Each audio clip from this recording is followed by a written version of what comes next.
Hello, എൻ്റെ പേര് അജിൻസ്. ഞാനിന്ന് 2014 മോഡൽ R15 ഒരു റിവ്യൂ ആണ് ചെയ്യാൻ പോകുന്നത്. ഈ വണ്ടി ഇപ്പോൾ ഒരു 20,000 കിലോമീറ്റേഴ്സ് കഴിഞ്ഞു.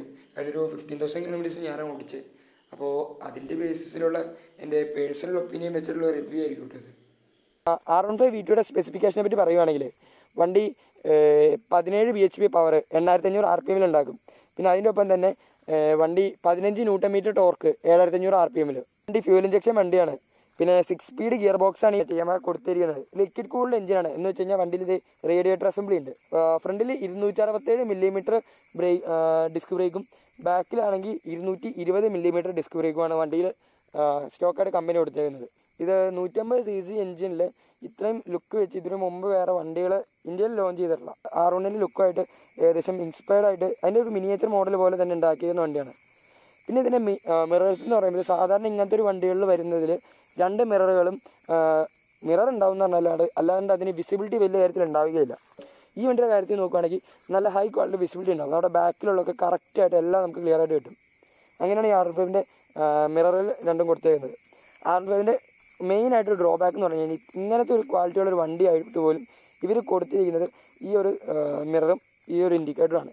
അതിപ്പോൾ ഇവർ യമഹയുടെ മറ്റേ ഇഷ്യൂ ആയിട്ട് തന്നെ പറയേണ്ടതാണ്. കാര്യം എന്ന് വെച്ചാൽ അവർ എത്ര നല്ല വണ്ടികൾ ഉണ്ടാക്കിയാലും R3, R6, R1 ഇങ്ങനത്തെ വണ്ടികളിലെല്ലാം ഇവർ ഒരുമാതിരി ഇങ്ങനത്തെ കൂറ സാധനങ്ങളാണ്. കാണാൻ ഒരു ഭംഗിയും ഉണ്ടാവുകയില്ല ഈ കാണുന്ന മിററുകൾ. ഇതുവരെ അതിൽ നിന്നൊരു മാറ്റം ഇതുവരെ കൊണ്ടുവന്നിട്ടുള്ളതാണ്. അതെന്താണെന്ന് എനിക്കറിയില്ല. പക്ഷേ ഇവർ ഇങ്ങനെ ഒരു വണ്ടി ഇറക്കണ സമയത്ത് കുറച്ചുകൂടി കാണാൻ ഭംഗിയുള്ള മിററുകളും ഇൻഡിക്കേറ്ററുകളും കൊടുക്കണമായിരുന്നു.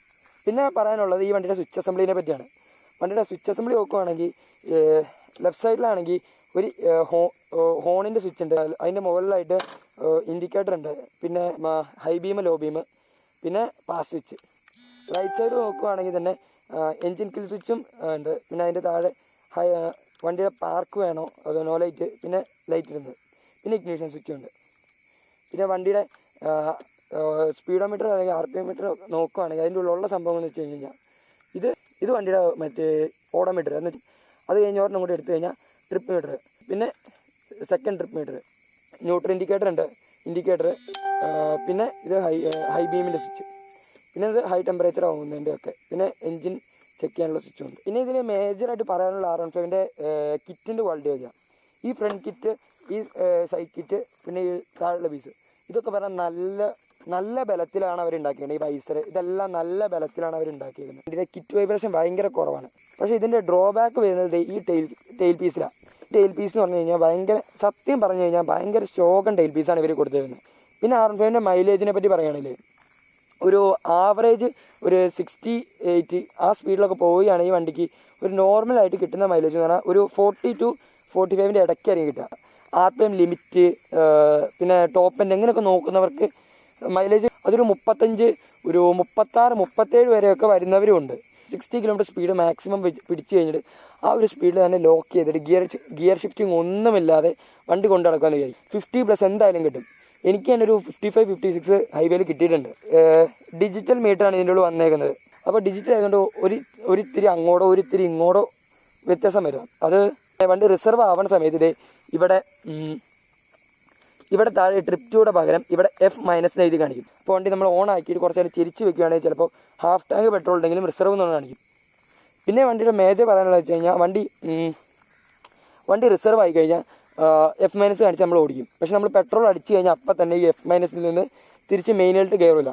അതിപ്പോൾ നമ്മൾ F- ഇട്ട് ഒരു 4-5 കിലോമീറ്ററെങ്കിലും ഓടിക്കണം. കുറേ പേര് R15ൻ്റെ ലൈറ്റിനെ പറ്റി ധാരണ ഇല്ലാത്തവരുണ്ട്. എൻ്റെ അടുത്ത് തന്നെ കുറേ പേര് പേഴ്സണലി ചോദിച്ചിട്ടുണ്ട്, R15ൻ്റെ ലൈറ്റ് നല്ല വിസിബിലിറ്റി ഉള്ള ലൈറ്റാണോ, കാര്യം ഡ്യുവൽ ഹെഡ് ലൈറ്റ് ഇല്ലേ, അതുകൊണ്ട് നല്ല വിസിബിലിറ്റി ഉണ്ടോ എന്ന് ചോദിച്ചിട്ടുണ്ട്. പക്ഷേ എൻ്റെ പേഴ്സണൽ ഒപ്പീനിയൻ എന്ന് പറയുന്നത് R15ൻ്റെ ലൈറ്റ് ഒരു നൈറ്റ് വിസിബിലിറ്റി ഒട്ടുമില്ല. പിന്നെ R15 ഉപയോഗിക്കുന്ന കുറേ പേര് പറയുന്നതാണ് R15 എന്ന് പറഞ്ഞാൽ വണ്ടി ഓടിക്കുമ്പോൾ തന്നെ ആൾക്കാർക്ക് ഹാൻഡിൽ പെയിൻ വരാറുണ്ട്, പിന്നെ എൽബോയിൽ പെയിൻ വരാറുണ്ട്, ഷോൾഡറിൽ പെയിൻ വരാറുണ്ട്. ഇത് ഇങ്ങനെ പെയിൻ വരുന്നത് വെച്ചാൽ വണ്ടി 3 പീസ് ഹാൻഡിലായതുകൊണ്ട് തന്നെയാണ്. ഇവർ ഈ 3 പീസ് ഹാൻഡിൽ വണ്ടിക്ക് കൊടുത്തേക്കുന്നത് തന്നെ എന്തിനാണെന്ന് ചോദിച്ചു കഴിഞ്ഞാൽ വണ്ടിയുടെ കോർണറിങ് എബിലിറ്റി തന്നെ നല്ല രീതിയിൽ ഇൻക്രീസ് ചെയ്യാൻ വേണ്ടിയാണ്. അതെന്ന് വെച്ച് കഴിഞ്ഞാൽ 3 പീസ് ഹാൻഡിലുള്ള വണ്ടികൾ നല്ല രീതിയിൽ നമുക്ക് കോർണർ ചെയ്യാൻ പറ്റാറുണ്ട്. പിന്നെ ഇത് ഓവർകം ചെയ്യാൻ വേണ്ടി കുറേ പേര് Duke 200ൻ്റെ ഹാൻഡിൽ R15 സെറ്റ് ചെയ്യാറുണ്ട്.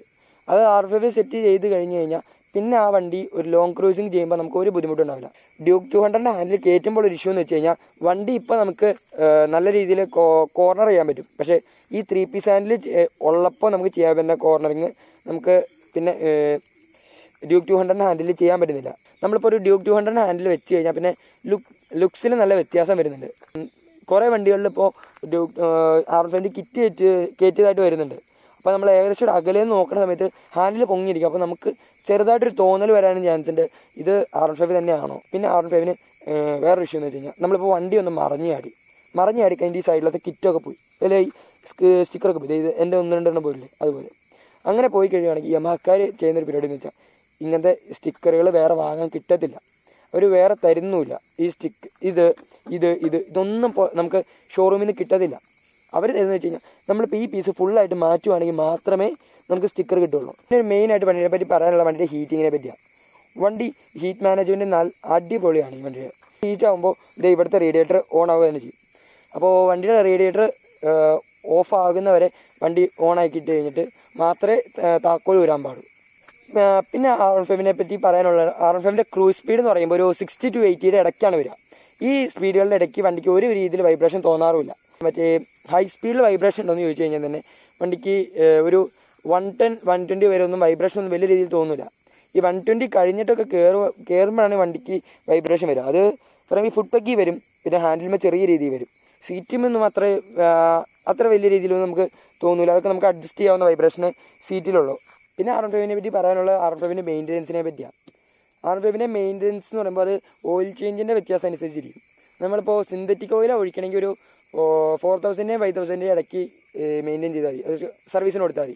നമ്മളിപ്പോൾ സാധാ ഓയിലാണ് ഒഴിക്കണമെങ്കിൽ ഒരു 2500 to 2800 ആ റേഞ്ചിൽ നമ്മൾ കൊടുക്കണം. പെർ സർവീസ് R15 വരുന്നത് 1000 rupees മറ്റേ ഓയിൽ ചേഞ്ച് കൂടാണ്. നമ്മളിപ്പോൾ മോട്ടറുള്ള ഫുള്ളി സിന്തറ്റിക് ഒഴിക്കുകയാണെങ്കിൽ 1000 rupees അടുത്ത് മോട്ടറുള്ള സിന്തറ്റിക് ഓയിലിന് വരും. പിന്നെ അത് കഴിഞ്ഞിട്ട് പിന്നെ ഓയിൽ ചേഞ്ച് സർവീസ് ബാക്കിയെല്ലാം കൂടി കൂട്ടി ഒരു 1000 rupees വരും. സിന്തറ്റിക് അല്ലാതെ സാധാ ഓയിൽ ഒഴിക്കണമെങ്കിൽ നമുക്കതൊരു 1.5K ആ ഒരു ബഡ്ജറ്റ് നിൽക്കും. പിന്നെ R15 ടയർ ലൈഫിനെ പറ്റി പറയാം. ഫ്രണ്ട് ഒരു 15 to 20K അത് അത്രയും കിട്ടും. പിന്നെ ഇത് ഏകദേശം 2000 to 2500 ആ ബഡ്ജറ്റിൽ ഫ്രണ്ട് ടയർ തീരും. പിന്നെ ബാക്ക് ടയർ വരുമ്പോഴത്തേക്കും ഒരു 10 to 18K അത് ഏകദേശം ഒരു 3000 തൊട്ടൊരു 5000 6000 വരെ ടയറുണ്ട്. അത് ഓരോ ടയർ ബ്രാൻഡും ടയർ സൈസും അനുസരിച്ച് വ്യത്യാസം വരിക. പിന്നെ ഞാൻ പറയാൻ വിട്ടുപോയൊരു കാര്യമാണ്, R15 ടയർ സൈസ് സ്റ്റോക്ക് വരുന്നത് 90/80/R70 എന്നുള്ള ടയറാണ് R15 സ്റ്റോക്ക്. ബാക്കിൽ 130/70/R70. പിന്നെ R15 പറയേണ്ട ഒരു കേസാണ് R15 മഡ് ഫ്ലാപ്പ്. ഈ ഒരു സെഗ്മെൻറ്റിൽ കൊടുക്കാൻ പറ്റിയൊരു മഡ് ഫ്ലാപ്പ് അല്ല R15 കൊടുത്തിരുന്നത്. ഒരു ഡെയിലി കമ്മ്യൂട്ടർ ബൈക്സ് ആ ഒരു ടൈപ്പ് മഡ് ഫ്ലാപ്പ് ആയിരുന്നു R15 കൊടുത്തിരുന്നത്. അതെന്ന് വെച്ച് കഴിഞ്ഞാൽ R15 ഒരു ടെയിൽ ഗാർഡൊക്കെ കൂടി ഈ അറ്റം വരെ ഇതിനോട് കണക്ഷൻ ചേർന്ന് ഈ അറ്റം വരെ. പക്ഷേ ആ ഒരു സംഭവം ഈ വണ്ടിയുമായിട്ട് ചേരാത്തതുകൊണ്ട് തന്നെ വണ്ടിയുടെ മറ്റേ മഡ് ഫ്ലാപ്പ് കട്ട് ചെയ്ത് ഈ പീസ് വരെ വെച്ചേക്കുക. പിന്നെ ആ സമയത്ത് തന്നെ ഇറങ്ങിയ NSനും RSനും അവർ ഒരു ടയർ ഹഗ്ഗറാണ് കൊടുത്തിരുന്നത്. അത് ഈ R15 ചെയിൻ ലൈഫ് കമ്പനി പറയുന്നത് ഏകദേശം ഒരു 15K ഒക്കെയാണ് R15 ചെയിൻ ലൈഫ് കമ്പനി പറയുന്നത്.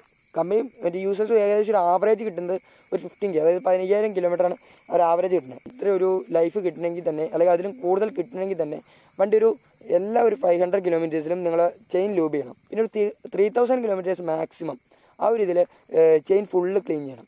പിന്നെ ചെയിൻ സ്പ്രോക്കിൻ്റെ കോസ്റ്റ് വരുന്നത് ഒരു 1.8 to 1.2K വരെയാണ് കോസ്റ്റ് വരുന്നത്.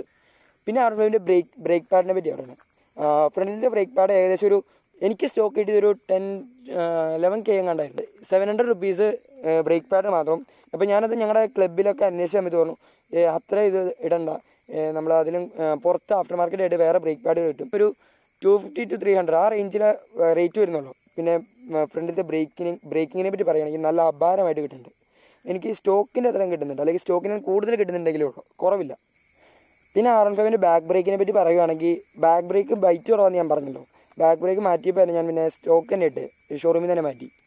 ഞാൻ R15 എടുക്കാൻ റീസൺ ചോദിച്ചു കഴിഞ്ഞാൽ, ഞാൻ വണ്ടി എടുക്കുന്ന സമയത്ത് എല്ലാവരോടും ചോദിക്കുന്ന മിക്കവാറും പേര് എന്നോട് പറഞ്ഞ് വണ്ടി എടുക്കുകയാണെങ്കിൽ യമഹയുടെ വണ്ടി എടുത്തോ, നല്ല ബിൽഡ് ക്വാളിറ്റിയും എല്ലാം ഉണ്ടെന്ന്. അതുകൊണ്ട് തന്നെ പിന്നെ ഞാൻ വണ്ടിയുടെ കാര്യം ചോദിക്കുമ്പോൾ തന്നെ യമഹയുടെ വണ്ടികളിലായിട്ട് ഞാൻ നോക്കിയുള്ളൂ. പിന്നെ എൻ്റെ വീട്ടിൽ വണ്ടി എടുക്കുന്നതിനെ പറ്റി ചോദിച്ചപ്പോൾ തന്നെ വീട്ടുകാർ പറഞ്ഞത് എൻ്റെ അടുത്ത് 150cc വണ്ടി എടുത്താൽ മതി, ഫസ്റ്റ് ബൈക്കായിട്ട് 150cc മതി, അതിന് കൂടുതലുള്ള വണ്ടി നോക്കണമെന്ന്. പിന്നെ R15 എന്ന് പറയുന്നതും ഒരു അഫോർഡബിൾ കോസ്റ്റിൽ നമുക്ക് കിട്ടുന്നത്. ഒരു സെക്കൻഡ് മാർക്കറ്റൊക്കെ പറയുമ്പോഴത്തേക്കും ഒരു 1 lakhന് ബിലോയിൽ നമുക്ക് R15 കിട്ടും. പിന്നെ എനിക്ക് മേജറായിട്ട് പറയാനുള്ള R15 ലുക്കിനെ പറ്റിയാണ്. ഈ 150cc സെഗ്മെൻറ്റിൽ ഇത്രയും ലുക്കായിട്ട് വേറെ വണ്ടികൾ ഉണ്ടോ എന്ന് തന്നെ എനിക്ക് ഡൗട്ടാണ്. കാര്യം അത്രയും അടിപൊളി ലുക്കാണിത്. എനിക്ക് എടുത്തപ്പോഴും ഇഷ്ടമാണ്, ഇപ്പോഴും ഇഷ്ടമാണ്, ഒരു വ്യത്യാസമില്ല. എനിക്ക് ആ എടുത്തപ്പോൾ തന്നെ ഉള്ള താല്പര്യം ഇപ്പോഴും അതുപോലെ തന്നെയുണ്ട്. പിന്നെ മെയിനായിട്ട് പറയാനുള്ളത് യമഹയുടെ വണ്ടി ആയതുകൊണ്ട് തന്നെ R15 പാർട്സും യമഹയുടെ പാർട്സും ഒക്കെ എവിടെ നമ്മൾ പോയാലും അവൈലബിൾ ആയിരിക്കും. അത് എവിടെ അവൈലബിൾ ആവാണ്ട് വരാറില്ല, എല്ലാ സ്ഥലത്തും. R15 സ്റ്റോക്ക് സൈലൻസറിൽ തന്നെ നല്ല ബാസും നല്ല എഫക്റ്റും ഉള്ള സൗണ്ട് തന്നെയാണ് ഇതിന് ഉള്ളത്. അത് ഞാനിപ്പോൾ ഓണാക്കി കാണിച്ചു തരാം.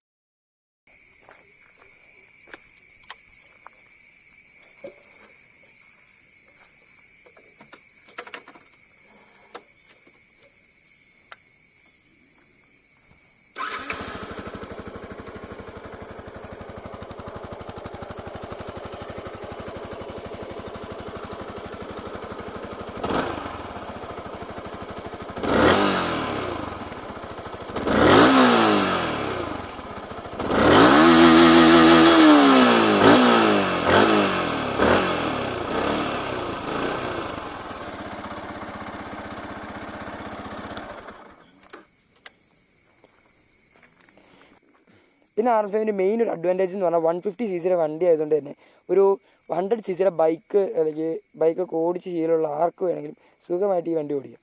അത് പഠിക്കാനൊന്നും അത്ര ഒരു ബുദ്ധിമുട്ടുമില്ല.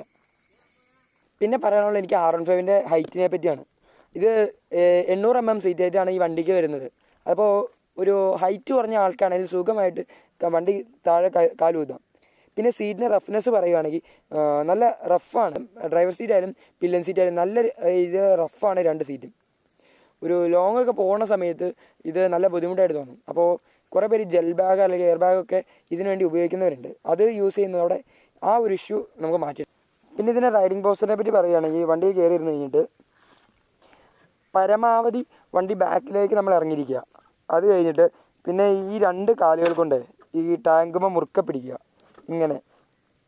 അപ്പോൾ ടാങ്ക് നമ്മൾ വണ്ടിയിൽ നിൽക്കുമ്പോൾ സ്ട്രെയിൻ ഫുള്ള് കാലുകൾക്ക് കൊടുത്തിട്ട് കൈ കൊണ്ട് ഫ്രണ്ടിട്ടൊന്ന് ലീൻ ചെയ്തിട്ട് കൈകൾ സ്മൂത്തായിട്ട് പിടിക്കുക. പിന്നെ ഈ ബെൻഡ് വരുന്ന പോലെ, അതായത് വെച്ചാൽ ഇങ്ങനെ ബലത്തി പിടിക്കരുത്, ഈ കൈയൊക്കെ ഇങ്ങനെ മുറുക്കെ പിടിക്കരുത്, കൈയൊക്കെ ചുമ്മാ സ്മൂത്തായിട്ട് ഇങ്ങനെ പിടിക്കുക. R15 പോസ്റ്റ് ഞാൻ പറഞ്ഞല്ലോ, 2 കാലുകളും മുറുക്കെ പിടിച്ചിട്ട് കൈ ചുമ്മാ സ്ട്രെയിൻ ആക്കി ഇടുക. കാണിച്ചു തരാം.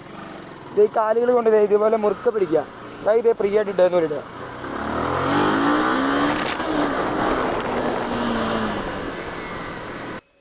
പിന്നെ R15 ആക്സലറേഷൻ പറ്റി പറഞ്ഞു കഴിഞ്ഞാൽ മറ്റേ ഫസ്റ്റ് ഗിയറൊക്കെ ഉള്ളത്.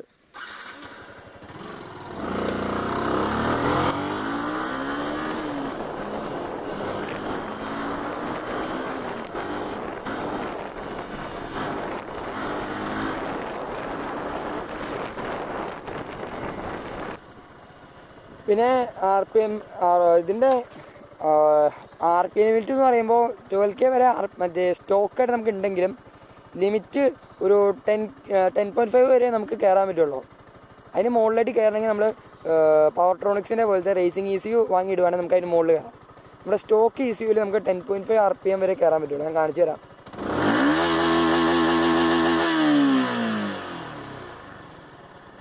ഞാനിപ്പോൾ ഈ വീഡിയോ പറഞ്ഞതെല്ലാം എൻ്റെ പേഴ്സണൽ ഒപ്പീനിയൻസാണ്.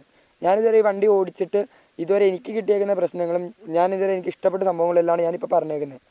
അത് ഓരോരുത്തർക്കും വ്യത്യാസം ഉണ്ടാവും. ഓരോരുത്തർ റൈഡിങ് പാറ്റേൺ എല്ലാം അനുസരിച്ച് മാറ്റം വരും. ഞാൻ എൻ്റെ കാര്യങ്ങളാണ് പറഞ്ഞത്. അത്രയൊക്കെ തന്നെ ഉള്ളൂ R15 റിവ്യൂവിനെ പറ്റി. നിങ്ങൾക്കിനി എന്തെങ്കിലും ഡൗട്ടോ എന്തെങ്കിലും ഉണ്ടെങ്കിൽ കമൻറ്റ് ബോക്സിൽ ചോദിക്കാം. പിന്നെ എൻ്റെ ഇൻസ്റ്റാഗ്രാം ലിങ്ക് മറ്റേ പ്രൊഫൈൽ ലിങ്കും എൻ്റെ വാട്സപ്പ് നമ്പറും താഴെ കൊടുക്കുന്നുണ്ട്. എന്തെങ്കിലും ഡൗട്ട് ഉണ്ടെങ്കിൽ അതിലും ചോദിക്കാം. ഈ വീഡിയോ ഇഷ്ടപ്പെട്ടിട്ടുണ്ടെങ്കിൽ ഈ ചാനൽ സബ്സ്ക്രൈബ് ചെയ്യുക, പിന്നെ ലൈക്ക് ചെയ്യുക, ഷെയറും ചെയ്യുക. പിന്നെ അപ്പോൾ ഓക്കെ, ബൈ.